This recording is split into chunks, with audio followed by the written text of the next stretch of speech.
Our galaxy, the Milky Way, is big. Estimates put it at about 100,000 light years from one end to the other. But you know what's way bigger? Space itself, because in all of that space, we estimate that there are as many as 100 billion galaxies.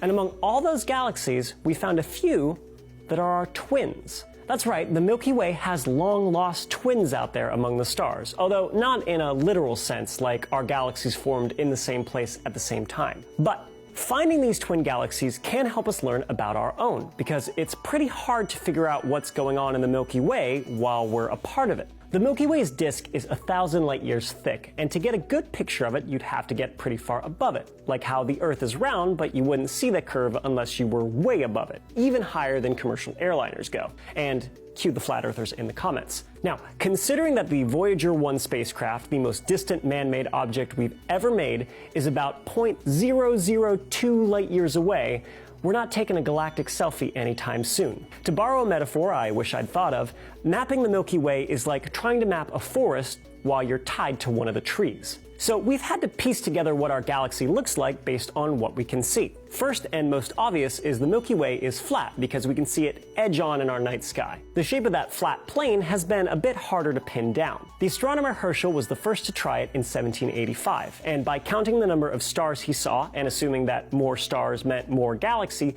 he came up with a pretty blobby shape. This picture changed in the 1910s when another astronomer, Harlow Shapley, measured the distance to globular clusters of stars and found that they were in a spherical shape about 100,000 light years in diameter. Shapley concluded that our galaxy must be a circular disk inside this spherical halo of globular clusters. In the last 75 years, techniques that could see through interstellar dust like radio, infrared, and X-ray astronomy have helped us see just where the arms of our spiral galaxy are. But there's only so much we can do from here. Exactly what the Milky Way looks like on the other side of its central bulge is unknowable to us, and our image of what we can see is still changing. We only started to realize that the central bar connecting the large spiral arms was thicker and more substantial than we thought in 1996. So, now that we have a pretty good idea what we look like, we can seek out similar galaxies that can fill in the gaps. NGC 1073, for example, is a barred spiral in the constellation Cetus. Another twin, Gamma 202627,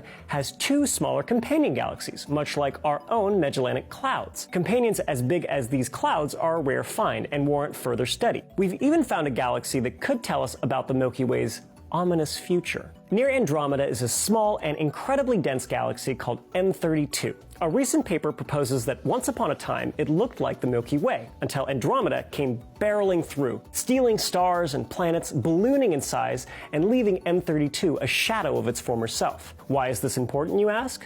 Because Andromeda is on a collision course with our galaxy. What happened to M32 could be what happens to us.